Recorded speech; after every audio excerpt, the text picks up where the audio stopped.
All right, everybody, happy Friday. Happy Friday. Welcome back to the Friday Night Prepper Pre-Party Show. And I see, wow, we got a lot of people already. I will say hi to chat here in just a minute. Let's give people a little bit of a chance to get through the ads and notifications and whatnot. But I hope you all are off to a great Friday so far. As always, got a few announcements to start us off. Number one, next Friday, I will not be live. I will not be live next Friday. Actually doing some family stuff, so pretty excited about that. Probably release some shorts and things like that. I've got one video coming out next week, which is a knife review. I know I haven't done a knife review in quite a while. So that's coming next week on Tuesday, and then I'll try to release some shorts or something. So there'll be something for you on Friday. Keep an eye out for that, but I will not be live. And what else? As always, be kind to the mods. The mods give their time here freely. Please be respectful to them. They're not paid in any way. And in general, be respectful to each other. You know, we can have a little bit of discourse here, but be polite, be respectful. If you've got something really, some strong criticism, direct it my way, not at the mods. No racism or sexism is allowed in our live streams. That's a big no-no on my live stream. So if you came here to do any of that, the mods have full permission to put you in timeout. Or if you do a second offense, they have full permission to boot you out of the stream. You know, we're big fans of free speech here and anti-censorship, but even I have my limits as to I want this to be a safe environment for people. And as I've always said, I welcome anyone to my channel who wants to learn prepping and survival and things like that. I really don't care about your political affiliation or your religious beliefs or your color of your skin or anything like that. You're welcome here as long as you're interested in that stuff. We're going to try to offer it to you. So be respectful of those rules. And in general, we try to have a good time here. Let's see. Do I have any other announcements tonight? All right. I guess not. And then one more Blade Show. Got Blade Show coming up at the beginning of June. So there'll be another Friday where I won't be live. I'll give you a heads up when we get closer to that, of course. If you're going to be at Blade Show, if you do knife reviews or you're a knife enthusiast or anyway, look for me. I'll be there. I'll be wearing Prepping with Sarge shirts, so I should be pretty easy to spot in that crowd of like 100,000 people. But if you catch me, say hi. I'd love to meet people from the community. All right, so tonight we are talking about concepts such as groupthink and broken windows theory and professional agitators and when does a protest become a riot, things like that. So I'm going to give you a little bit of my background and then I'm going to say hi to the chat. So my background, for those who are brand new to the channel, is I have been in the field of psychology. I'm a licensed therapist for over 25 years, and I studied under great minds like Dr. Salvador Minuchin. If your name sounds familiar to you, if you studied psychology, he was the founder of structural family therapy.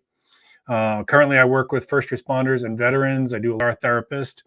And I've testified in court on psychology issues and things like that. I've recently published an article in Off Grid Magazine about mental health in crisis situations. So if you are, I'm just informing you of my expertise that I bring to the subject matter here.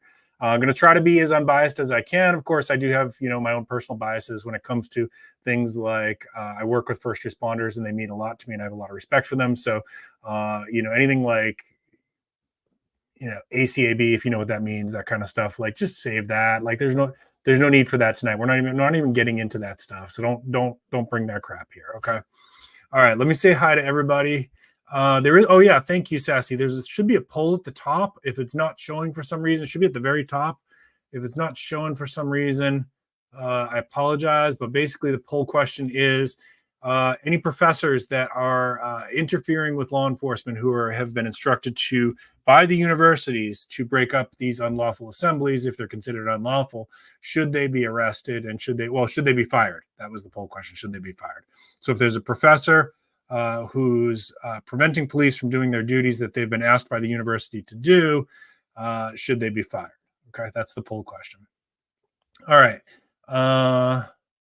Okay, Southern Tier Prepper says depends on the law. Yep, that's for sure, absolutely. Good to see you, by the way, Southern Tier Prepper. Good to see you, Sassy Gal. Coffee first, then speak. Always good to see you. Let's see, Cold War Prepper Lee. Thank you so much. Yeah, if you get anything out of the discussion tonight, give me a thumbs up. If you hate me, give me a thumbs down. Either way, it helps me out in the algorithm, so I appreciate it. If you're new to the channel, please consider subscribing, especially if you're into prepping and survival and homesteading and things like that, bushcrafting. Let's see. I miss anybody else? Stuart's good to see you, my friend. How you doing? Ungrateful Peasant, good to see you, Wayne.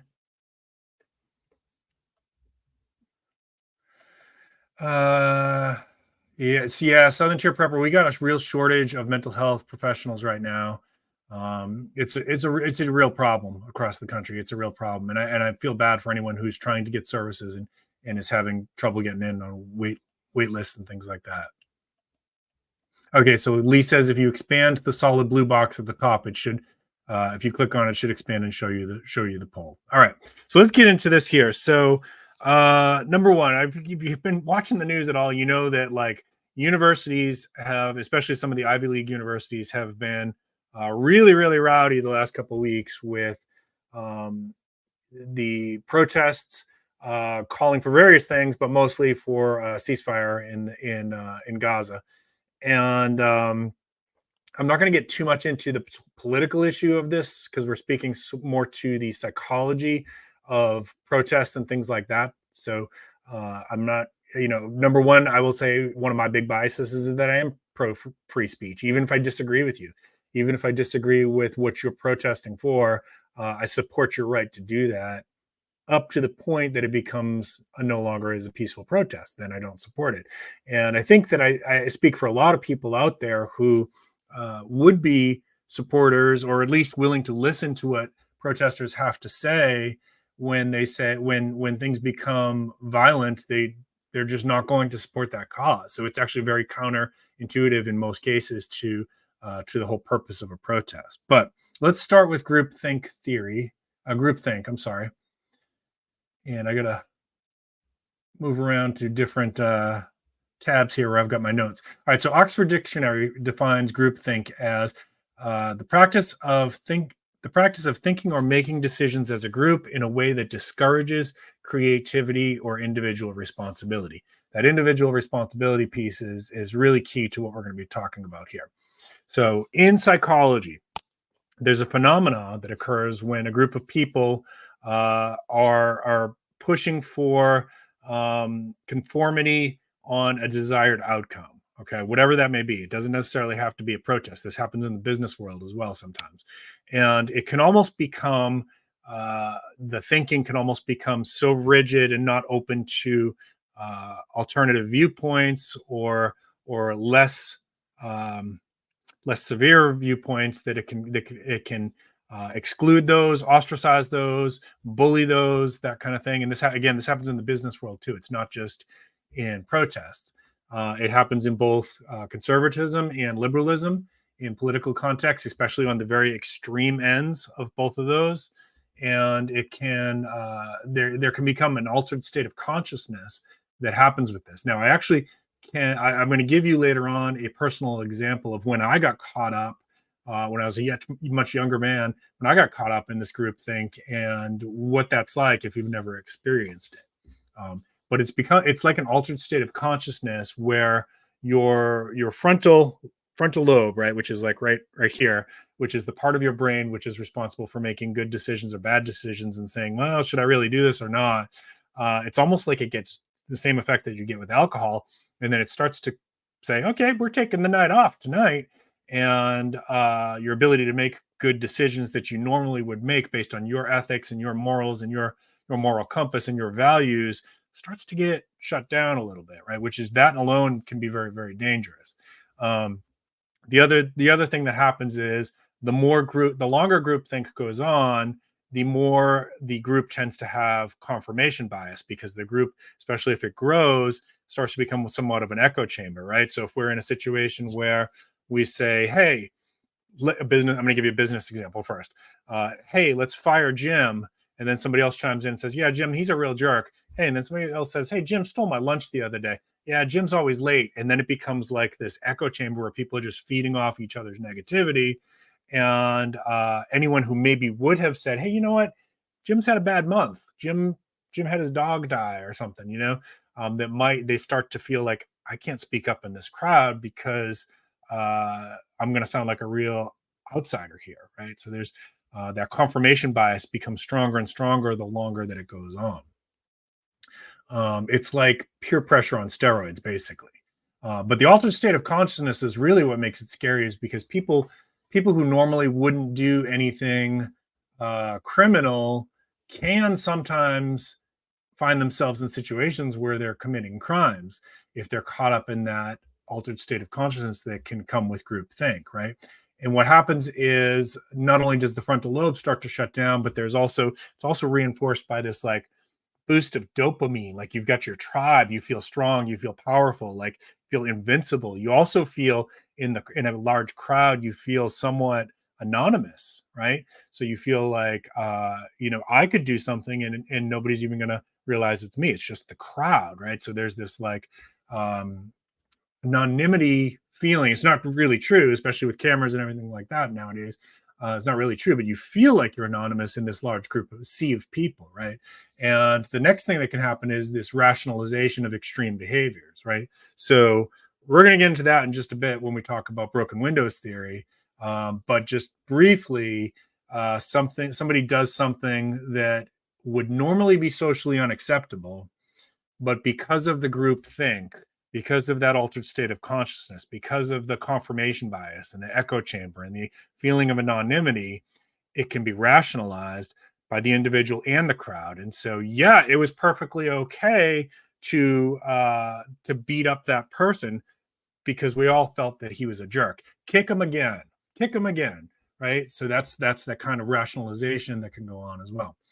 The ability to in the brain, the ability to self-censor oneself starts to go get depleted as well, and the superego, which is a Freudian concept, if you will, the superego, the part of the mind that's like worried about how society views things, also starts to quiet down, because it seems like, hey, I'm surrounded by a bunch of people who think that this is okay, therefore it must be okay, right? So there's also a group mind, like a hive mind, that starts to develop with this, where the individual doesn't feel you can get into an extreme version of this where the individual loses their sense of their individualization, their personal identity, and now they're part of this group.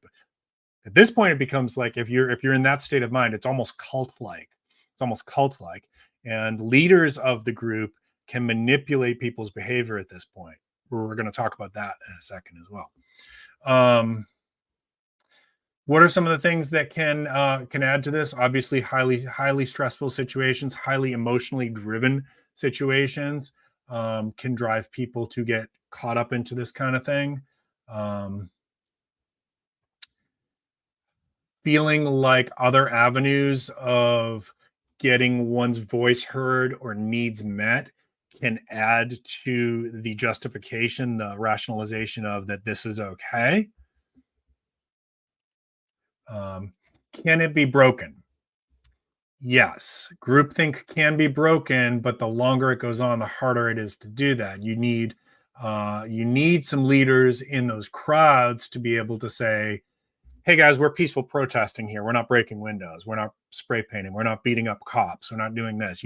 But you got to have some leaders in there that can do that, and it needs to happen before the crowd is whipped into a frenzy, right? Like there's a event horizon, if you will. There's a point of no return where now the crowd is only going to be dissipated by show of law or force, right? Once it gets to that point, it's going to be very, very difficult for a couple leaders to calm down a crowd. This actually happened at Columbia University this week, as things were deteriorating, and before a group of people, which was mostly outsiders, it was mostly non-students, but before a group of people broke into Hamilton Hall, there was a couple students who tried to like get to the front of the crowd and say, "Hey guys, this is very not okay for what we're trying to do here. This is actually going to take away from the message that we're trying to get." But at that point, it was too late. The crowd was already whipped into a frenzy, and they assaulted at least one of these people that I know that spoke on camera.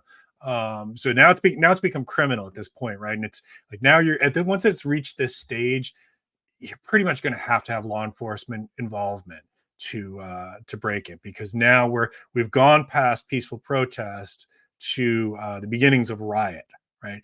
Definitely the beginnings of unlawful assembly, and the potential for violence and destruction is now going up exponentially, literally by the minute. Once those kind of things start to happen. So that's that like break even, not break even, event horizon point. Okay. All right. Let me jump back here. So let me get out of this screen and come back to chat here.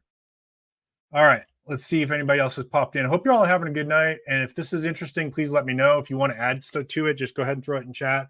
I'll be popping back and forth. So I'll try to catch your comments. Peaceful protests don't need face masks.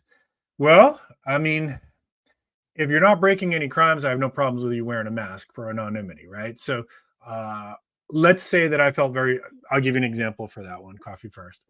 Let's say that I felt very strongly about an issue and I want to go into a peaceful protest and contribute to that peaceful protest, but my employer has a harsh stance against that, then I feel like it's okay as long as I'm not breaking any laws or anything like that, right? So I don't think necessarily me wearing a mask makes me non-peaceful. I think it's contextual. I think it depends on what my intentions are, what my actions are there. That's a good comment. Thank you. Let's see. I'll just make sure I'm not missing anything that you guys are trying to share here. And if anybody popped in late, thank you so much. Appreciate you joining me. Maccabees, good to see you, brother.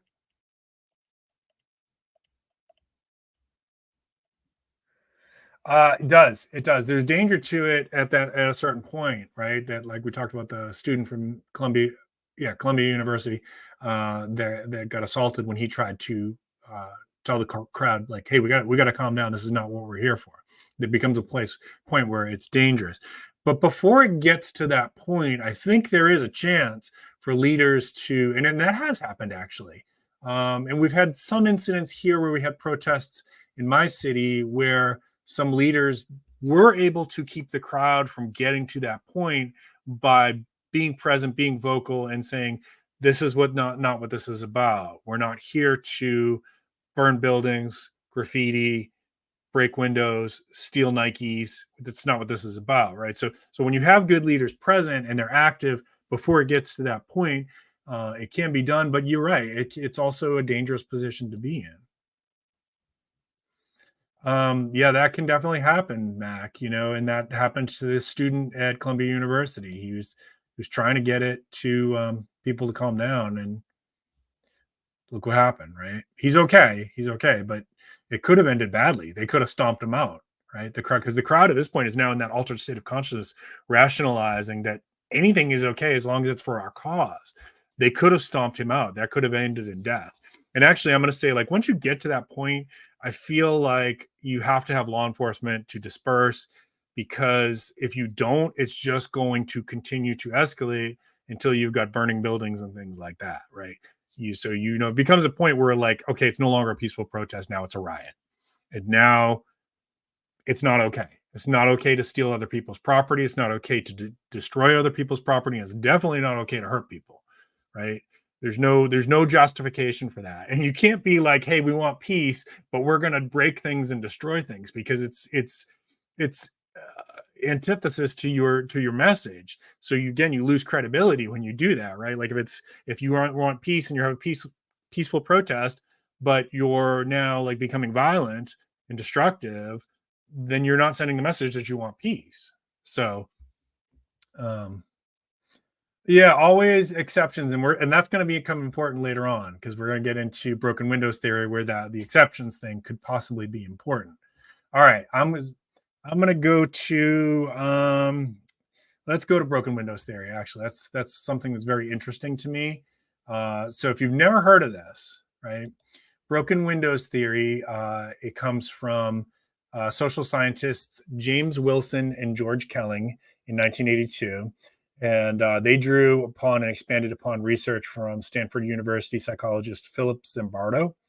And basically, the premise of broken windows theory is that one broken window, if it's not repaired, will lead to many more windows being broken, right? Because it's a signal that nobody cares and there's no consequence, and therefore it's okay to break windows. There's no consequence to it. And the theory is that if you don't address criminal behavior and have consequences for it, that disorder will continue to increase and worsen, right? And anecdotally, this is true, right? Like we have to have some laws. If you don't have some laws, then basically anarchists take over. And I know there's probably some people who be like, well, anarchy sounds good.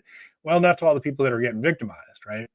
So, and I know there's different levels of anarchy. There's a level of anarchy where people say it's only a crime if somebody else is being hurt, right? Okay, we're not getting into the splitting the atom here tonight. We're not getting into that, but generally speaking, you need to have some laws or people get hurt. So society breaks down and people get victimized, right? So anecdotally, it is true, but there's always but broken windows theory has been bastardized by various groups, right? So there's people who say that broken windows theory can be used to justify zero tolerance. I don't think that was ever the intent of it, to say like, exceptions and circumstance, right? Like, because legally speaking, our country does have that, right? Like, so you could maybe go and steal a loaf of bread from the grocery store, right? Les Mis is a great story. One of my favorite stories, actually. If you're not familiar with Les Mis, go read it or go watch it on the streaming services or whatever. But starts with basically stealing food because the person was hungry. So you could, in theory, steal a loaf of bread if you were starving to death. And yes, it's breaking the law. And yes, you're probably going to get arrested if you get caught. But then you're going to have your moment in court to explain to the judge, yeah, I screwed up. I did this. I know it was wrong. I shouldn't have done it. I'm sorry, Your Honor. I was starving. And most of the time in the United States, you're going to get a pretty lenient response to that. Most of the time. Yes, I know there's some injustices sometimes. Again, we're not splitting the atom here. We're just talking in generalizations. So it was never meant, in my opinion, to justify zero tolerance, right? There's always circumstances. There's always exceptions. There's always context for anything. Even we have context here in the United States for when you take a person's life, right? We've talked about this not too long ago on the channel, that there's context for that, right? I can't go out and take somebody's life because I don't like them. If somebody breaks into my house and I assume that and I believe that they mean me harm and that I'm at risk because I'm now an older person and I'm not as young and strong as I used to be, perhaps I have the context there where I can justifiably defend myself, right?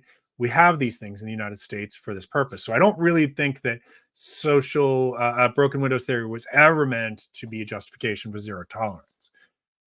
I think the truth with, as with most things, lies somewhere in the middle, right? That there is anecdotal evidence, at least, that, and there's at least one study that I know of that proved that this is true, that non-consequent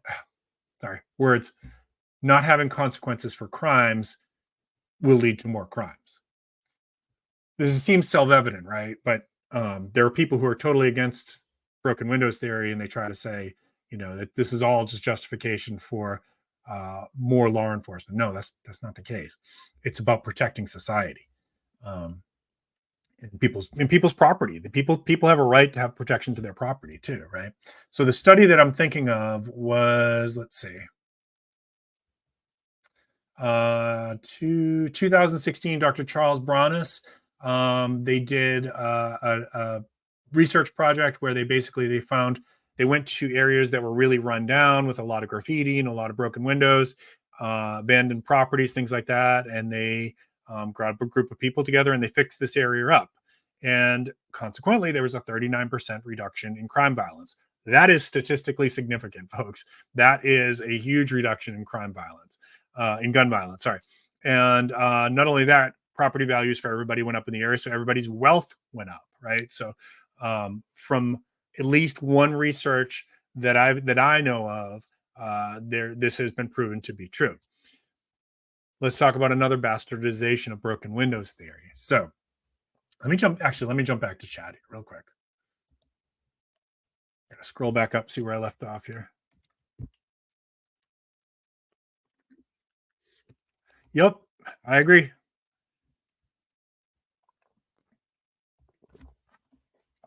Excuse me.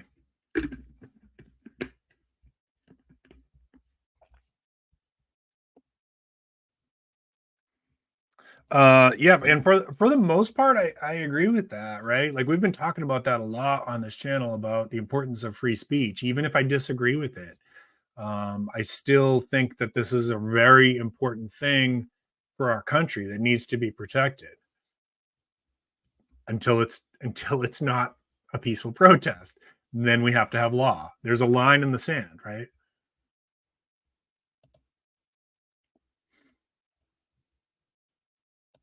Yeah, exactly. Yep, absolutely.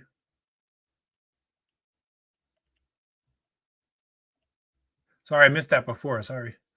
It gets back. Yep. Okay. Scrolling, scrolling, scrolling. I don't think there's any situation that I can envision in my mind where anarchy leads to a good situation for the average person. I think that if you're a warlord, yeah, sure, anarchy sounds great, but for the average person, I can't envision any situation that's not going to deteriorate. That's right. That's right, Bacon's good to see you, brother. How are you doing? I don't know. I didn't see your message, Guillaume. Try if it was as long as it wasn't anything like curse words or anything like that. Try posting it again.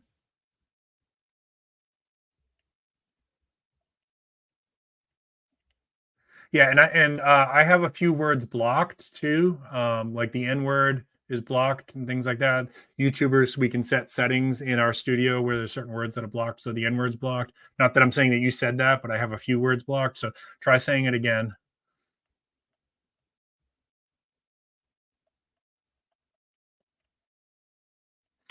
The line between speaking words versus any action taken. Yeah. Okay, so there is another way that broken windows theory has been bastardized, and that is by oh, maybe I don't have that word blocked, but maybe YouTube's now flagging it. I don't know. Um, but it's not on my blocked list. Um, broken windows theory. Sorry, my ADD kicked in there for a second. The bastardization of broken windows theory. So obviously since we know this works in one direction, right? Broken windows that are unrepaired and that there's no consequence to will lead to more broken windows. We know that works in one direction. So it makes sense that it probably works in the other direction as well. What do I mean by this? Could you exploit this to get a crowd to act violently? Yes, you can. And actually, this is in the playbook for a lot of countries for like their psyops manuals and things like that, right? So, how would this work? Well, if you had a crowd that was really passionate about a particular thing, you would install, let's say, five. It doesn't take a lot. Let's say five professional agitators. These are people who have experience and are trained with group psychology and how to manipulate people to get that group think going, to get them to do things that they wouldn't normally do according to their ethics and values and morals. Okay. You following? So, how would I do this? So, if I was somebody who was a PSYOP officer and I wanted to get a crowd, excuse me, to act violently, I would take my team and I would put one person near the front, maybe the group leader, and I would put one person off to the side, one person off to the other side, one person in the center, and one person in the back. And you get one person, and you coordinate this stuff. You get one person to start to say, let's break into this building. And then you get one of the other team members go, yeah, bust the windows. And they get the other, yeah, bust the windows. And then you have them start chanting, bust the windows, right? And now you've already got the group psychology going. Hey, Steve, this one was for you, buddy. Let me pause here. Let me come back to bust the windows in a second. So, Steve, a couple weeks ago, you asked me to do a video on groupthink and psychology, and it was almost like you could see the future. That this week was going to happen. So I don't know how you did it, but here we are, and now we're talking about it. So check back to the beginning when you get a chance. I think you'll like this video, but this was very much inspired by your request, buddy. Hope you're doing all right tonight. Yeah, see, they're screwing with me. They're messing with people's ability to comment. I'm so sorry, guys. That's not me. The words that I have blocked are pretty obvious. You would know, like the C word, the N word, things like that. That's it. That's it, Lee, right there. So you got your professional agitators are the ones that get it going, but now the crowd's already into groupthink mode. They're already united by this passionate thing that everybody feels very strongly about, and it doesn't take much to teeter them over the top, right? So now you get the crowd going, chanting, break the windows, break the windows, break the windows, or whatever you want them to do. And then you got your leader up at the front, goes up, psh, breaks the window, moves away, disappears into the crowd, maybe changes their shirt off. He's gone. You're not going to see him again, and he's not going to be there when the police start showing up to arrest people. They're gone. You're never going to know who they are, right? Like ghosts. But now, if there's not immediate consequence, guess what's going to happen? You already know. And that's what happens sometimes with these things. So what they're finding with this, with these universities now, is they're arresting people, and they are starting to release some of the names. I saw that on the news tonight, and they said these are known provocateurs. We know who these people are. We've spotted them in other protests in the past that have turned violent. These are people who are professional in one way or the other. They may even be funded by somebody. I think our FBI should be on that. That's not my job to figure out. That's your job, FBI, to figure out. But that's basically how it works, right? And most of the time, the really professional ones, they're not going to get caught. Once the crowd starts to move in the direction of the behavior they want, they're gone. They're gone, right? So harken back to a couple years ago when we had 2020. There's been a lot of theories that a lot of what you saw with the riots going around the country, which many started as mostly peaceful protests, but then quickly turned into riots. And I can tell you that in my city, a lot of the people who were arrested were not from this area. They were bussed in. They were literally bussed in. I saw the buses. They were bussed in. Who's paying for this, right? Who's paying for this? You don't have to answer that. I think we all know. Might be the case with this one too. Might be the case. Now, are there legitimately students here who are passionate about this? Yeah, there are.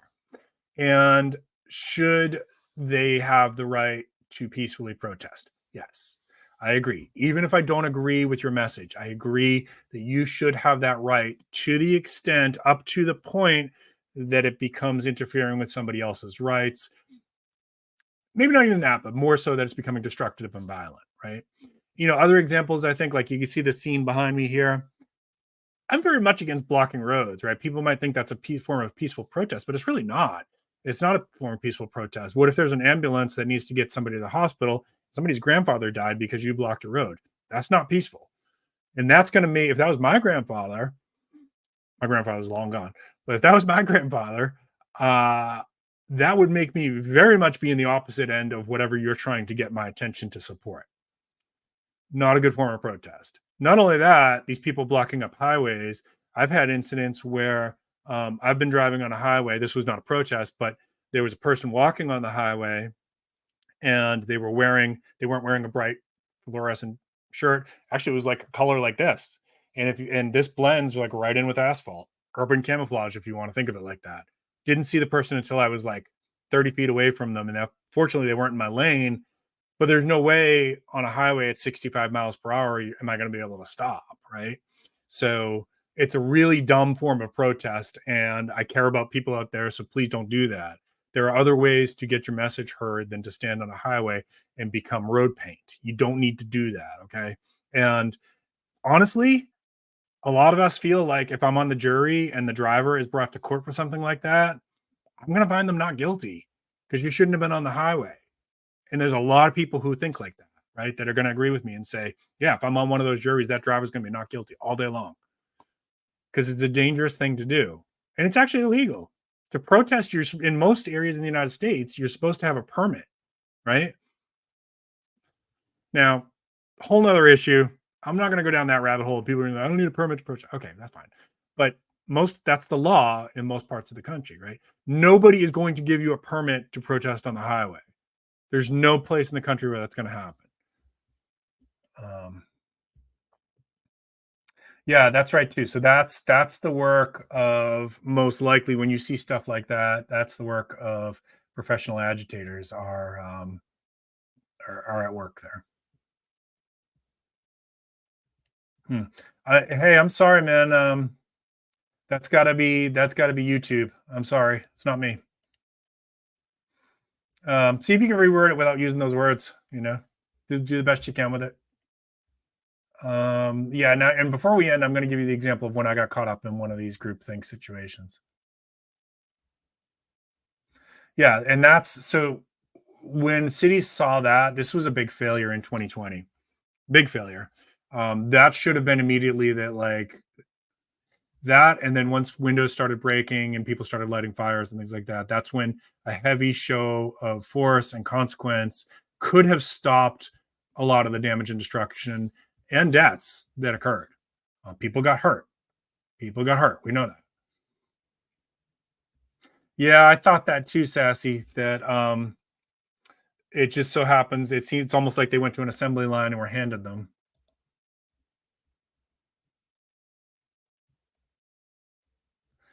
Uh, yep, yep. That's Sassy. That's one of the names that I was thinking of. Yep. Yeah, it's not. It's not. And I can think of probably a dozen situations where that could cause a huge consequence for not just the people on the road, but the people who are trying to. What about the mom that's trying to get home because her kids are getting dropped off at the bus and she's got little ones who need her to be home because they're too young to be by themselves, right? You got no right to block the road. Sorry. D-Man, I'm doing fantastic. Thank you so much. I appreciate you. Thank you. Yep. Yep. Not surprised by that, Sassy. All right.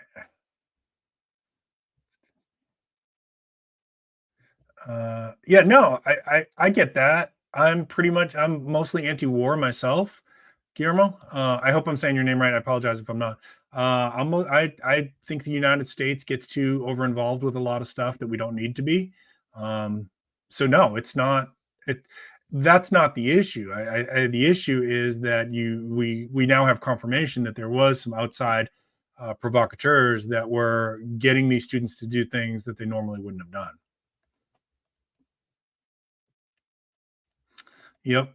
Uh, Peaceful roadblocks. Remember when they were running about the murder? Yeah. So that's the thing. If you stand on the highway and you become road pizza, this play stupid. I'll say play stupid games, win stupid prizes. Well, I hope so. I hope so. I can tell you that in Charleston, we had a situation here, and it's not the police's fault. I know who's responsible, but I'm not gonna go on record here. Um, we had a situation where people were basically being catched and released and they were doing violent things. Um, I think we've hopefully learned our lesson in after 2020. I hope so. I think that if this thing escalates, so here's the other thing I wanted to say. I got two more things, and then I'm going to start to wind this one down. Um, yep, and I agree with that, Lee, too. Like you can't support violence against another group of people because you don't like what's happening to another group of people. Violence for violence is not a peaceful protest. And that starts to lose the support of people who might want to hear your message. 100% agree with that. Yeah. And that's when things, I think, started to turn, Lee. I think that's when things started to turn, like, okay, now this is going to get violent. That was probably like 5 or 6 days ago. You could see, no, it was probably more like 8 days ago. You could see when the chants were coming up about, I don't even want to say it on here, but death to certain groups of people, that you knew this was going to get bad and that it was going to have to lead to disbursement of the crowds. There was like, now it's approaching that point of event horizon. That was probably the last chance that group leaders could have said, "Hey guys, that's not okay. We're not going to make anti-Semitic comments. Let me say it that way. We're not gonna support anti-Semitic comments.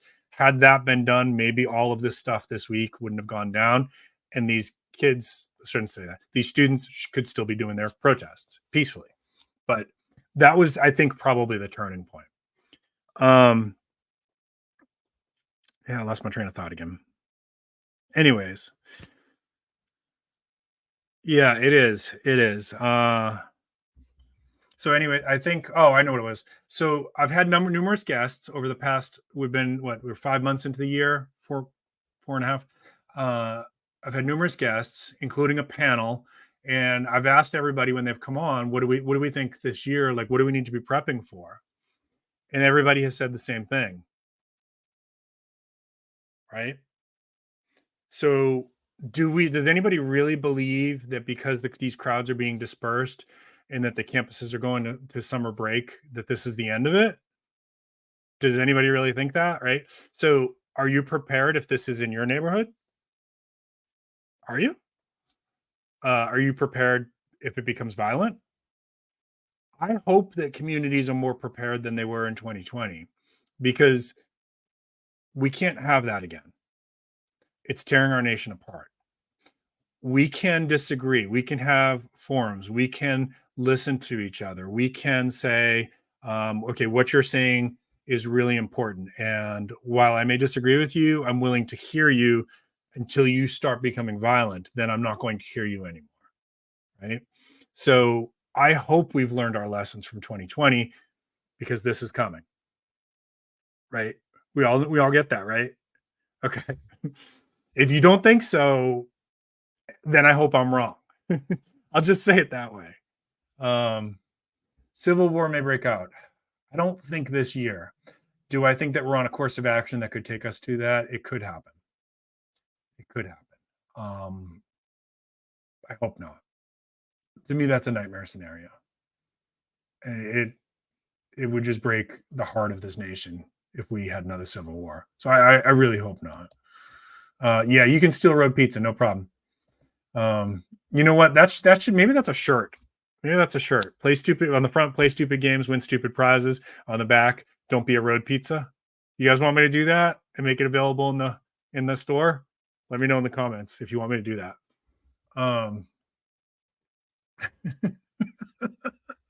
We get a little dark here sometimes, guys. Yeah, the Summer of Love 2.0 is probably coming. Yeah, and the further out you live in the out of the cities, the less likely you are to see stuff like this. I live in the city. All right, last thing, two more things. Well, this, and then I'm going to end you with a positive message.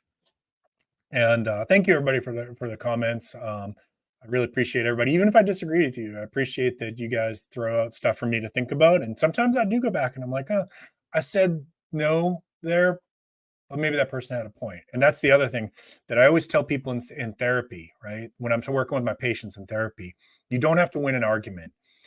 You have to plant your seed, right? So we always end our stream and we say, keep planting your seeds. I'm not just talking about garden seeds, right? I hope everybody got that.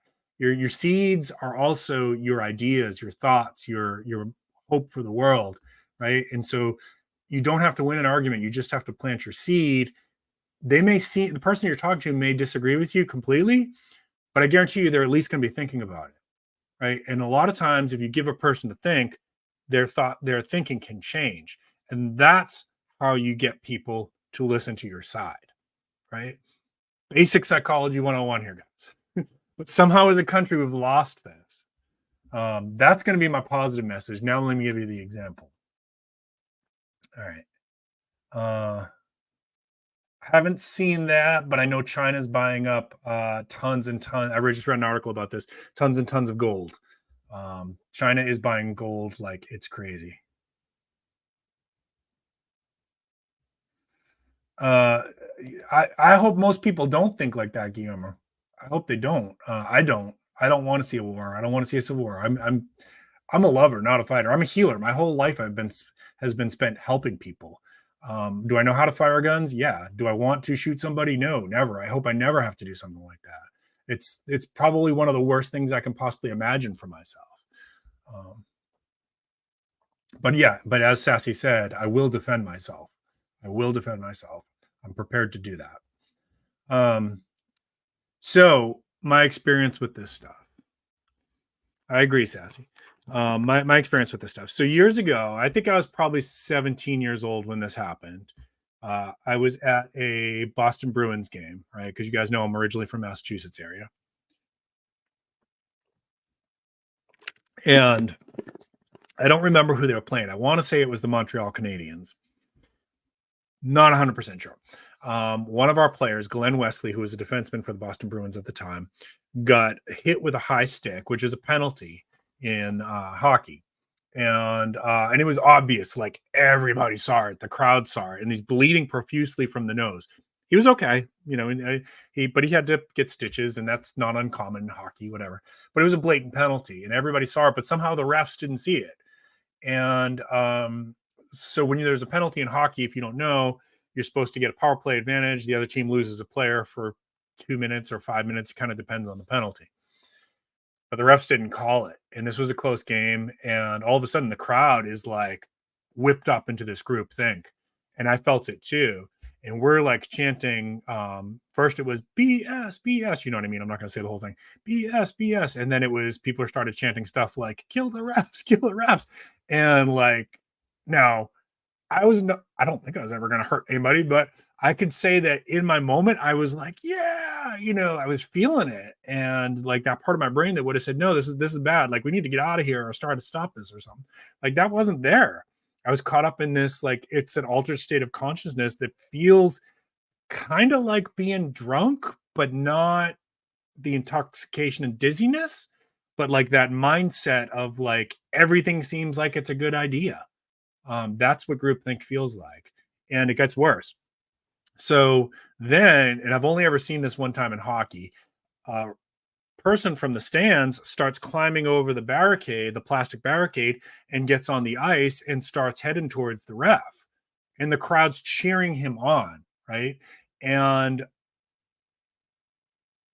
one of the Bruins players, and I don't remember who it was, must have had like enough rational mind because he skated up behind this person and basically did a cross check on the back of the guy, knocked him to the ice and knocked him out.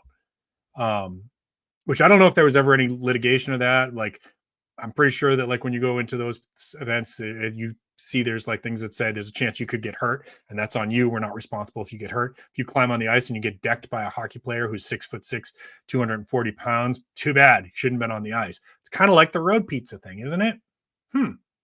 Anyways, so he gets decked, and all of a sudden that was enough to break the crowd, and everybody stopped. And then there was at that moment that I realized like, holy crap! Like 30 seconds ago, I wanted to see that guy punch the ref in the face. That's how crazy it is. That's how groupthink works. Now, what would have happened if that Bruins player hadn't knocked that other guy out? I firmly believe that more fans would have jumped onto the ice, and it would have become very, very dangerous. Very, very dangerous.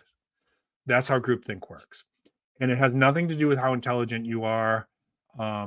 You can be like, these are Ivy League students, guys. A lot of these students have IQs like 130, 140. They're very, very bright students. This groupthink has nothing to do with being stupid or smart. It's just a thing that you can get caught up in when you're in a group and everybody's like united by this one passionate thing. And then you have a couple people who push it over the top and urge the crowd to violence. And it feels like you're part of a hive and you feel strong and invulnerable and that nothing will have a consequence and that you're anonymous and that you're justified in anything you do. That's what groupthink is. Okay. You never should be caught up in that. So if you're at a peaceful protest and you see that starting to happen, get yourself out of there. Get yourself out of there. Because if you do something like that guy who jumped on the ice, you're going to get legal charges or worse. You could end up dead. And it's not worth it. Your voice is very powerful. Walk away, save your voice, use it another day. But getting caught up in something like that guy that jumped on the ice is not a good way to lose your life. Standing on a highway like this, so a truck can plow you over because you believed in XYZ cause, in my opinion, is not a good way to use your life. You could live another day and fight another day in better ways by not becoming a road pizza. All right. All right, folks, let me check your chat one more time. We're going to call it a weekend here. Let's see.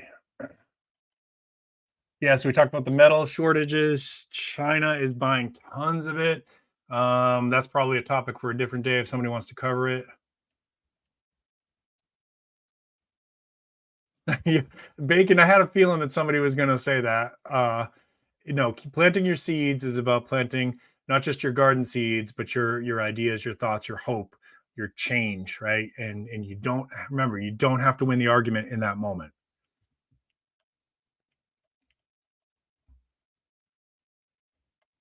We're a hockey family. We like hockey. My wife loves hockey even more than I do. She is a hardcore Bruins fanatic. She watches every single game.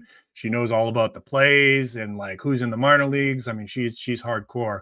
But yeah, hockey can be a violent game. No doubt about it.